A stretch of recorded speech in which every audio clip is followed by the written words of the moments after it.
وہ عورت روز اس نوجوان کو دیکھتی لیکن وہ بغیر اس کی طرف دیکھے سر جھکا کر اس کی گلی سے گزر جاتا۔ دیکھنے میں وہ کسی مدرسے کا طالب علم لگتا تھا، لیکن اتنا خوبصورت تھا کہ وہ دیکھتے ہی اسے اپنا دل دے بیٹھی اور اب چاہتی تھی کہ وہ کسی طرح اس پر نظر التفات فرمائے۔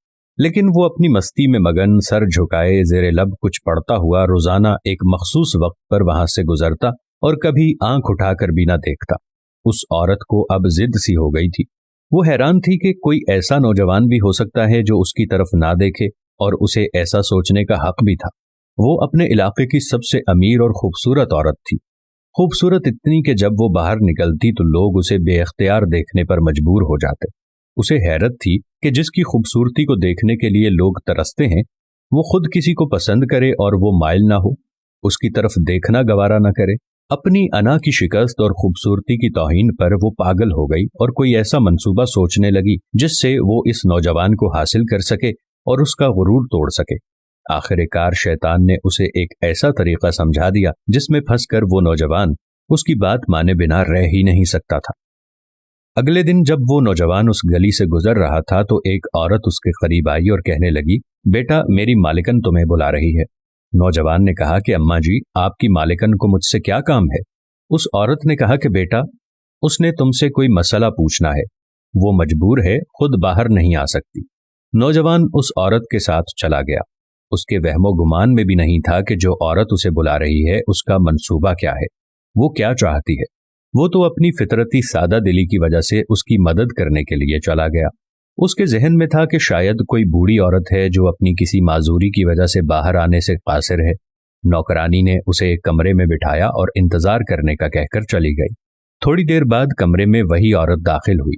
نوجوان نے بے اختیار اپنی نظریں جھکا لیں کیونکہ اندر آنے والی عورت بہت خوبصورت تھی۔ نوجوان نے پوچھا، جی بیوی آپ نے کون سا مسئلہ پوچھنا ہے؟ عورت کے چہرے پر ایک شیطانی مسکراہٹ آ گئی۔ اس نے اپنے دل کا حال کھول کر رکھ دیا اور کہا کہ میری سب سے بڑی خواہش یہ ہے کہ میں ایک دفعہ تمہیں حاصل کر لوں۔ نوجوان یہ بات سن کر کانپ گیا اور کہنے لگا کہ اللہ کی بندی، اللہ سے ڈرو، کیوں گناہ کی طرف مائل ہو رہی ہو؟ اس نے عورت کو بہت سمجھایا لیکن عورت پر تو شیطان سوار تھا۔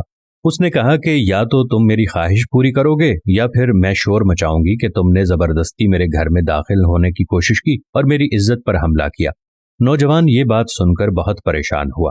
اسے اپنی عزت کسی بھی طرح محفوظ نظر نہیں آ رہی تھی۔ اس کی بات مانتا تو گنہگار ہوتا اور نہ مانتا تو لوگوں کی نظروں میں برا بنتا۔ وہ علاقہ جہاں لوگ اس کی شرافت کی مثالیں دیا کرتے تھے، وہاں پر اس قسم کا الزام لگ جائے یہ اسے گوارا نہیں تھا۔ وہ عجیب مصیبت میں پھنس گیا تھا۔ دل ہی دل میں وہ اپنے اللہ کی طرف متوجہ ہوا اور اللہ سے مدد چاہی تو اس کے ذہن میں ایک ترکیب آ گئی۔ اس نے عورت سے کہا کہ ٹھیک ہے، میں تمہاری خواہش پوری کرنے کے لیے تیار ہوں، لیکن پہلے مجھے بیت الخلا جانے کی حاجت ہے۔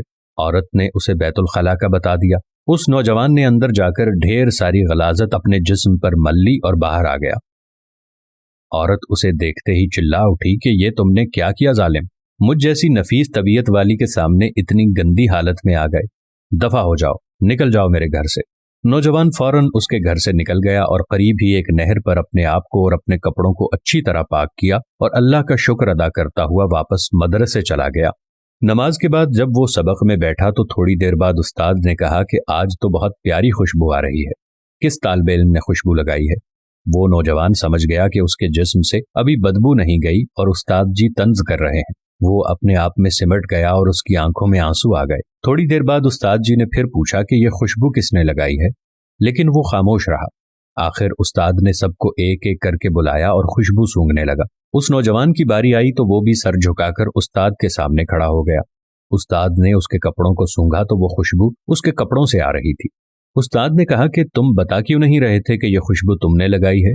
نوجوان رو پڑا اور کہنے لگا کہ استاد جی اب اور شرمندہ نہ کریں، مجھے پتا ہے میرے کپڑوں سے بدبو آ رہی ہے، لیکن میں مجبور تھا۔ اور اس نے سارا واقعہ استاد کو سنایا۔ استاد نے کہا کہ میں تمہارا مذاق نہیں اڑا رہا تھا، خدا کی قسم تمہارے کپڑوں سے واقعی ایسی خوشبو آ رہی ہے جو میں نے آج سے پہلے کبھی نہیں سونگھی، اور یقیناً یہ اللہ کی طرف سے ہے کہ تم نے اپنے آپ کو گناہ سے بچانے کے لیے اپنے آپ کو گندگی لگانا پسند کر لیا، لیکن اللہ نے اسی گندگی کو ایک ایسی خوشبو میں بدل دیا جو کہ اس دنیا کی نہیں لگتی۔ کہتے ہیں کہ اس نوجوان کے ان کپڑوں سے ہمیشہ ہی وہ خوشبو آتی رہی۔